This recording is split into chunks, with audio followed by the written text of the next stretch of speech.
What's up, guys? Welcome back to another episode of Coop's House. We're back out here today working on the Chevelle build again. So last week we went ahead and we cut down the floor pans for the driver's side, got those tacked in, and I said we were going to start welding on the quarter panel, but we didn't get to. So we got a lot of welding to do, so we're going to try to get some of that knocked out today. Going to get the quarter panel welded out first. Not going to work on anything until that's done. Then I'll finish welding out the floor pan, and I've still got the passenger side rear floor pan that I've got to replace. So I only have a few hours today, but I'm going to try to get as much of that done as I can. See how it goes. I would really like to be able to get it welded and get some grinding done on those welds so that we can do a little bit of body work. Will it happen? I have no idea, but I guess we'll find out. So, limited time, which means we got to get going. So, let's get after it.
So real quick, you guys will remember I mentioned that welding these panels in takes absolutely forever.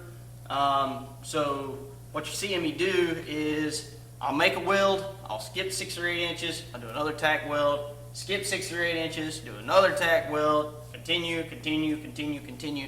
And the reason this takes so long, and the reason you have to do it that way, is you're trying to put as little heat as possible into the metal, because once the stuff gets super hot and then cools down, it has tendencies to warp. So you're trying to do that to try to minimize the warpage, which in turn minimizes how much body work you have to do. So obviously we're still going to have to do some, and I mean there is a little warpage, but we're trying to kind of keep that to a minimum. But anyway, we're going to do a whole bunch more of these little tack welds and get this welded in place. So yeah, let's keep doing what we're doing, I guess.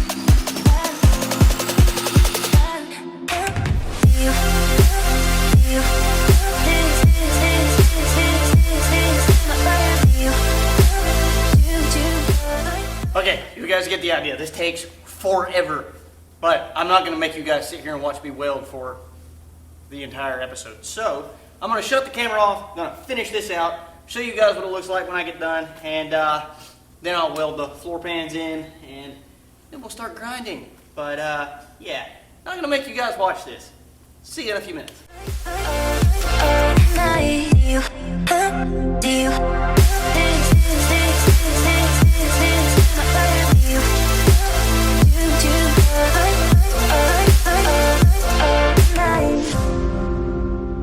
So I didn't want to bore you guys to absolute death by watching me weld this quarter panel in for however long. Hey buddy. So I just finished welding it off camera, but as you can see, it's beautiful.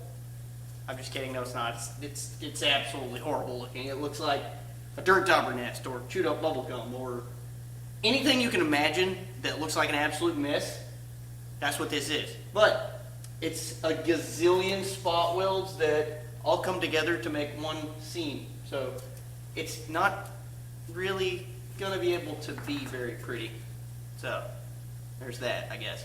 But anyway, now that all of that's done, I can take my grinder with a flat disc, I can go ahead and knock all this stuff down, and then I can come back with my sander and I can sand it smooth, and then we can do body work over the top of it. I still haven't welded the floor pans all the way. I'm pretty sick of welding today, I'm not gonna lie, so I'm not gonna do that. So we're gonna go ahead and put our focus right here. We're gonna take the grinder, flat disc, knock all this stuff down, bring in the sander, and sand it smooth. So, something different, tired of welding. I do want to add real quick that whenever you start grinding these welds, it's going to be kind of the same situation as the welding. So you actually don't want to get the metal too hot in one place while you're grinding, because you can cause warpage doing that as well. So just want to throw that in real quick. But anyway, let's grind some stuff.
So you guys see that the welds are all ground down, and I'll show you up close here in just a second.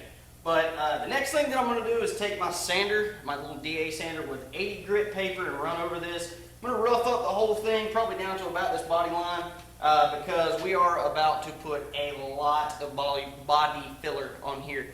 Because what we want to do is really flood this whole area so that everything's flat. And we want it to be a nice, smooth, slick area all the way across there. So we're going to absolutely flood probably from about here down to about here. So we're going to put a lot of body filler in here.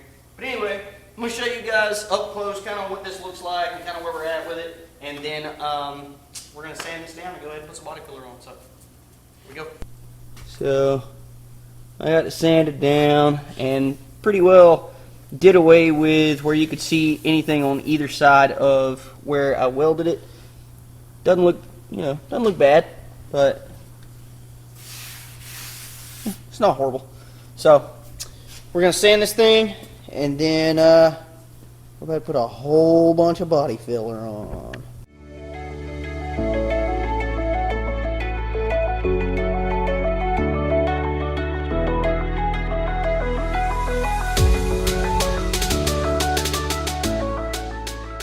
So the body filler that I'm going to use is called Evercoat Z-Grip.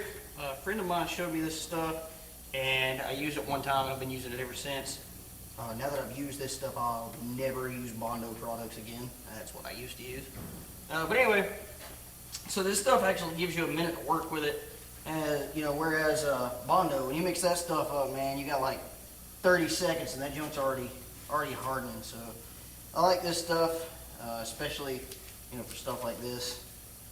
I'm not a super experienced body man by any means, and I'm definitely learning how to do all this. So kind of learning different products and things like that. So anyway, when you're doing big areas and you got to mix a lot and you really just need some time to spread it all out, the Bondo just really doesn't work because it hardens so fast. Like you just don't have any time to do anything with it. So anyway, I'm gonna put some hardener out on this pile of stuff.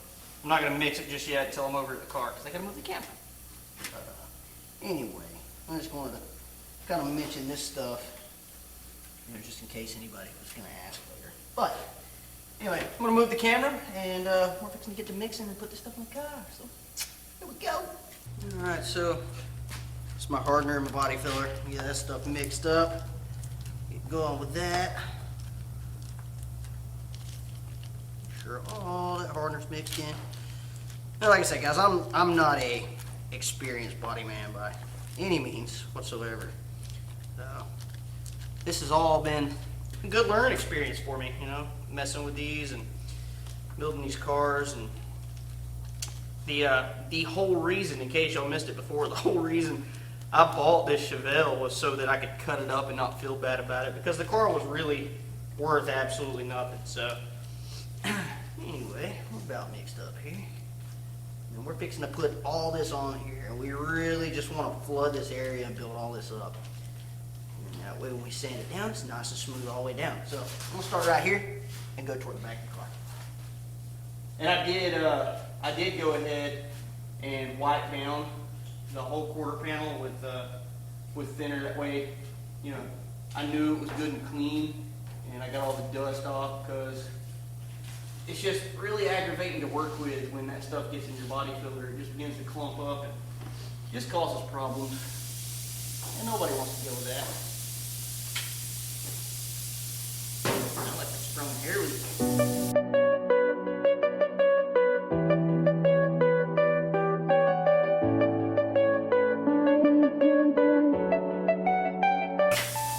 mix up some more. I'll be right back.